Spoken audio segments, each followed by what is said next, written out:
रोज एक ओवी संतांची,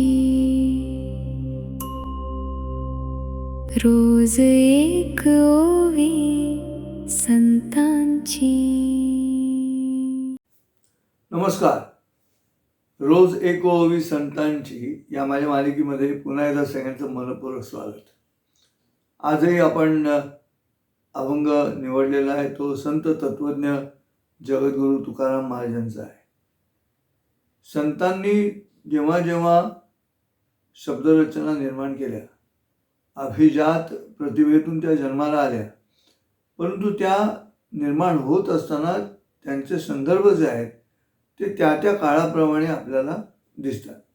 आणि मग त्या काळाप्रमाणे काही अभंग आहेत आणि काही अभंग हे कालातीत आहेत. म्हणजे ते कधीही तुम्ही सांगितले, वाचले, अभ्यासले तर त्यांचा संदर्भ त्या त्या काळात येत राहतो. जसं वृक्षवल्ली आम्हा सोयरे वनचरे. आता ह्यातला सोयरे जो आहे जगद्गुरूंचाच अभंग आहे, पण सोयरे म्हणजे काय, तर सोयर म्हणजे जन्माला आल्यानंतर लागतं ते सोयर असतं आणि मृत्यू झाल्यानंतर लागतं ते सूतक असतं.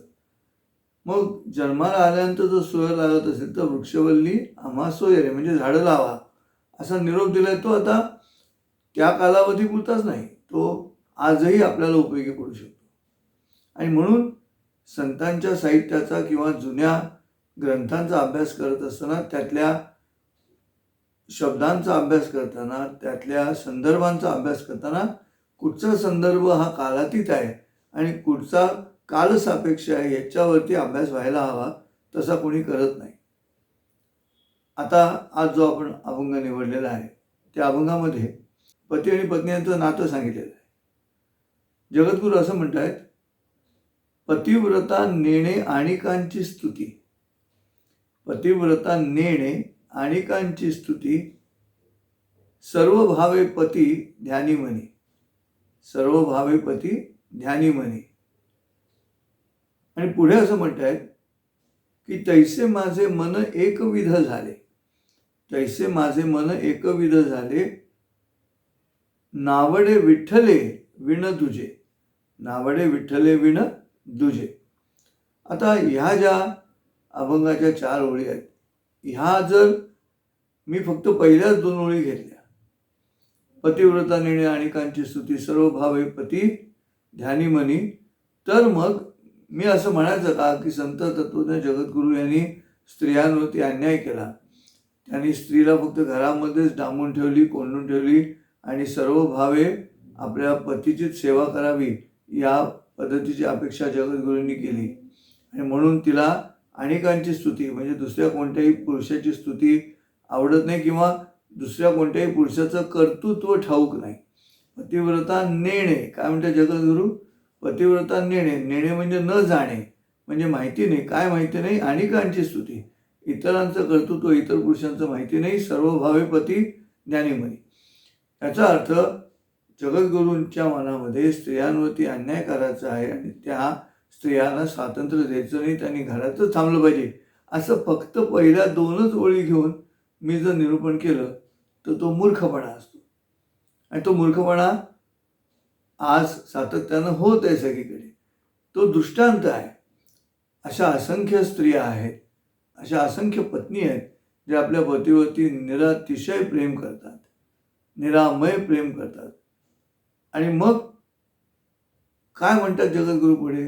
तैसे माझे मन एकविध झाले, नावडे विठ्ठले विण तुझे. म्हणजे जसं माझ्या मनाला विठ्ठलाची इतकी भक्ती जडलेली आहे की त्या भक्तीपुढे मला काहीच दुसरं आवडत नाही. नावडे विठ्ठले विण तुझे. विठ्ठलाशिवाय विठ्ठले विण तुझे, मला दुसरं काहीच आवडत नाही. कसं आवडत नाही? तर एकविध मन झालेलं असल्यामुळे दृष्टांत असा आहे की जसं पतिव्रता नेणे अनेकांची स्तुती, सर्व भावे पती ध्यानी मनी, तसं माझं झालेलं आहे. आता हा जो दृष्टांत दिलेला आहे त्या दृष्टांताचा अर्थ असा आहे का? नाही. हे एक उदाहरण आहे आणि ते सत्य पण आहे, त्यात गैर काहीच नाही. आजही असंख्य पत्नींमुळे आज भारताची कुटुंब प्रधान समाज रचना जी आहे ती टिकून आहे. ती टिकून कोणामुळे आहे तर ती स्त्रियांमुळे आहे. म्हणजे पुरुषांनी स्त्रियांना डांबलं म्हणून अशी भूमिका नाही आहे. कित्येक ठिकाणी आपल्याला असं दिसतं की पती पत्नी दोघंही कर्तृत्ववान आहेत, दोघंही एकमेकांना मदत करतात, दोघंही एकमेकांच्या कर्तृत्वामध्ये सहभागी होतात, असंही आहे.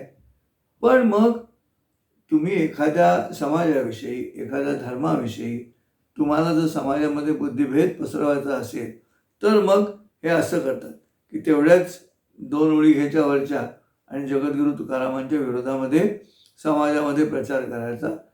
आणि आमचे माध्यमं पण अशी दुटप्पी आहेत की ती अशा कोणी ब्रेकिंग न्यूजच्या पद्धतीनं मतप्रदर्शन करायला लागलेल्या माणसांना भरपूर प्रसिद्धी देत राहतात. आणि त्याचा परिणाम आहे.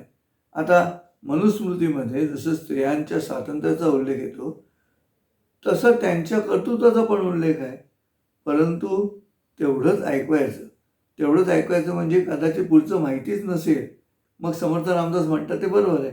अभ्यासोनी प्रगटावे, अन्यथा झाकोन असावे, प्रगटोनी नासावे बरे नव्हे. पण मग प्रश्न येऊन थांबतो तो, कोणी एखाद्या नेत्याने अशा पद्धतीनं मतप्रदर्शन केलं अर्धवटच वाचून, अर्धवटासारखं, तर त्या बोलण्याला तुम्ही किती प्रसिद्धी देणार आणि काय त्यातून साध्य करणार, का बुद्धिभेद करणार? तो मुद्दाच नाही आहे. पण पूर्ण वाचलेलंच नाही. पूर्ण वाचलं असतं तर या गोष्टी घडल्या नसत्या. पण त्या घडल्या, महाराष्ट्राच्या सांस्कृतिक राजधानीमध्ये घडल्या. आणि मग होतं काय की मुळातच वाचन कमी असलेल्या समाजाच्या मनामध्ये द्विधा परिस्थिती निर्माण होते. आणि ही जी बुद्धिभेदाची भूमिका आहे ना, त्याला भगवद्गीतेमध्ये श्रीकृष्णाने विरोध केलेला आहे. अर्जुन जेव्हा म्हणतो मी लढत नाही, तर तो बुद्धिभेदच आहे. कारण कौरव आणि पांडव या दोन्ही सैन्यांमध्ये अशी माणसं आहेत की जी एकमेकांचे नातेवाईक आहेत. पण मग ती त्यांचं कर्तव्य करतायत, तर तू पण कर्तव्य कर. पण तू कर्तव्य न करता तू जर बुद्धिभेद करत असेल की मी माझ्या नातेवाईकांना का ठार मारू, तर तो सामान्य सैनिकही म्हणणार की अरे, अर्जुनच स्वतः असं म्हणत असतील की मी नातेवाईकांना का ठार मारू, तर आम्ही तरी का ठार मारू एकमेकांना. तर ही जी बुद्धिभेदाची भूमिका आहे, त्या बुद्धिभेद करून तुम्हाला सत्ता प्राप्त करता येत नाही. तुम्हाला जर सत्ता प्राप्त करायची असेल तर तुम्हाला कन्स्ट्रक्टिव्ह काहीतरी काम करावं लागतं. तुम्ही डिस्ट्रक्टिव्ह ताकद वाढवून तुम्ही सत्ता नाही प्राप्त करू शकत. काहीतरी कळलं पाहिजे की हे असं असं काम केलेलं आहे आणि ते करता येत नाही, ते कधी केलेलं नाही. जेव्हा सत्तेवर होते तेव्हाही केलेलं नाही. तेव्हा अशा परिस्थितीमध्ये आता जेव्हा चांगली कामं करणारी मंडळी सत्तेवर आली, तेव्हा आता त्यांना कसं तिकडनं खाली खेचायचं, तर खेचता येत नाही. म्हणून त्यांना डिस्टर्ब करा. मग डिस्टर्ब करा म्हणजे कोणाला डिस्टर्ब करा, तर समाजाला डिस्टर्ब करा, जनतेला डिस्टर्ब करा. जनतेच्या मनामध्ये आत्ता असलेल्या सत्ताधीशांच्या विरोधामध्ये विष पेरत राहा, कुठच्या न कुठच्या बारीक गोष्टीवरनं. मग शाळांमध्ये शिक्षण चांगलं नाही, शाळा स्वच्छ आहेत, काही ना काहीतरी कारणं काढून आत्ता जो गोंधळ सुरू झालेला आहे त्याचं कारण एकच आहे, म्हणजे सत्ता हवी आहे. म्हणून मी म्हटलं की उद्या जो कोणी जगद्गुरूंचा हा अभंग सांगत म्हणाले की स्त्रियांवरती जगद्गुरूंनी अन्याय केला, तर तसं करायचं नसतं आणि तसं झालेलंही नसतं. त्या त्या काळातल्या घटनांना अनुलक्षून संतांचं साहित्य असतं आणि त्यातून ते उपदेश देत जातात. काही उपदेश तत्कालीन असतात, काही उपदेश कालातीत असतात. म्हणजे कधी वाचले तरी ते उपयोगी पडणारे असतात. सो ते विचार करा या गोष्टीचा. आजचा जो अभंग आहे त्याचं निरूपण मी आत्ता आपल्यासमोर केलं. मला असं वाटतं की शाणे व्हा, तुम्ही असे बुद्धिभेद करून घेऊ नका. हे बुद्धिभेद करण्याचं काम चालू आहे. सगळं छान सुरळीत चालू आहे, आनंददायी चालू आहे. काहीतरी खुसपट काढून आहे त्या स्थितीला सतत डिस्टर्ब करायचं, त्यातून ही अडचण निर्माण होते. हे रस्त्यावरती तुटलेले पतंग पकडणारी मुलं, जशी पतंग तुला पण नाही आणि मला पण नाही म्हणून दुसऱ्याला मिळाला तर तो फाडून टाकायचा, का तो मला मिळाला नाही म्हणून. तसं आता या रस्त्यावरच्या मुलांच्या सायकॉलॉजीप्रमाणे चालू आहे. आता असं म्हणू नका की संजीव उपाध्यायांनी तरुणांना रस्त्यावरची मुलं म्हटलं म्हणून. हा दृष्टांत आहे, नीट समजून घ्या. विषय समजावण्यासाठीचा असतो. तसाच जगद्गुरूंनी या अभंगामध्ये दृष्टांतासाठी असं लिहिलेलं आहे की पतिव्रता नेणे अनेकांची स्तुती, सर्व भावे पती ध्यानी मनी, तैसे माझे मन एकविध झाले, नावडे विठ्ठले विण तुझे. मला त्या पत्नीला जसं पतीशिवाय दुसरं काही सुचत नाही ध्यानी मनी, तसं मला सुद्धा विठ्ठलाशिवाय दुसरं काही सुचत नाही. छान आहे ना अभंग. असो, पुन्हा भेटू उद्या नवीन ओवी अभंग यांच्यासह. रोज एक ओवी संतांची या माझ्या मालिकेमध्ये. आज इथेच सांगतो. रामकृष्ण हरी. रोज एक ओवी संतांची, रोज एक ओवी संतांची.